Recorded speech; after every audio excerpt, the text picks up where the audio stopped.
All right. Very big news yesterday. And we have to give praise to Congresswoman Cori Bush for really pushing for this.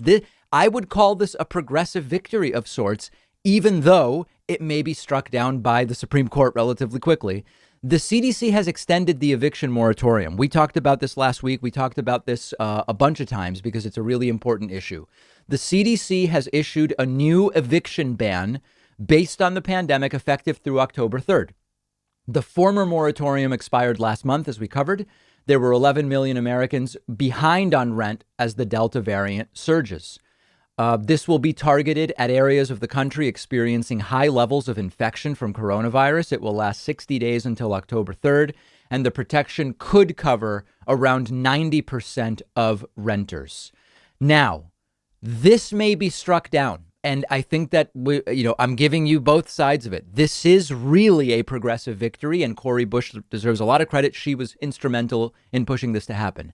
At the same time, there is a big Supreme Court threat that this will not hold.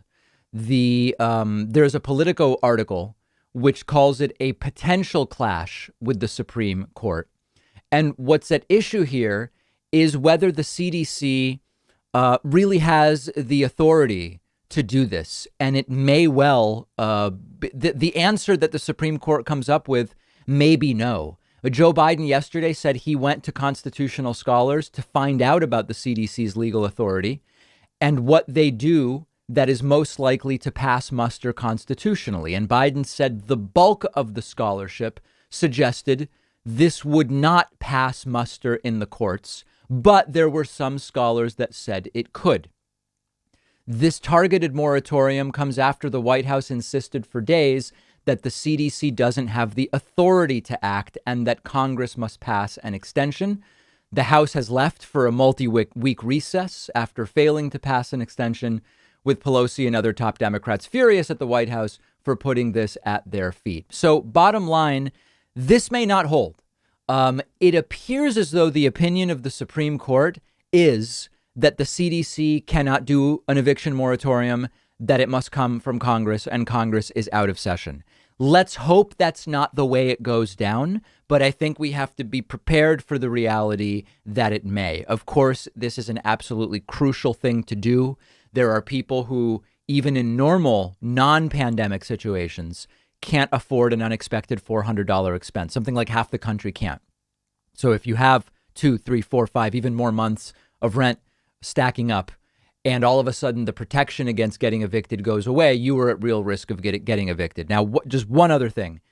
I don't believe that nearly the 11 million or even 8 or 9 million would actually get evicted. There are things taking place at the state level. There are other programs that are available to some of these people. So the number really at risk of getting evicted, like in the next month, was nowhere near the 11 million. It doesn't change the importance and significance of doing this. And now we have to see if it will hold up in court. Let me know your thoughts. You can find me on Twitter at dpacman. Remember that Monday, August 16th is the 16th anniversary of the show, and we'll be doing a big membership special. If you'd like to be notified about it with instructions on how to take advantage, get on my newsletter at davidpacman.com. If you ever feel like you just don't have enough time to read all the books you want to read, you have to check out one of my favorite apps called Blinkist. Blinkist takes thousands of popular nonfiction books and distills each one down into an ebook or audiobook that you can get through in just 15 minutes, where you're getting all the key takeaways from the book. Just imagine how you'll be able to expand your horizons and knowledge by being able to soak up all of the important insights from 10 different books in an afternoon.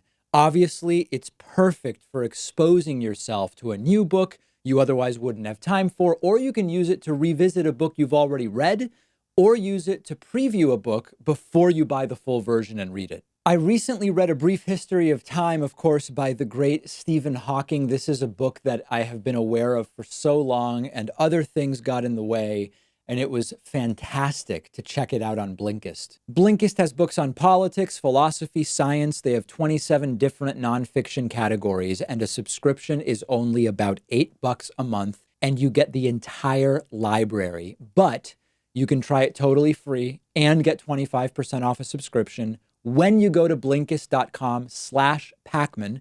I've put the link right underneath this video.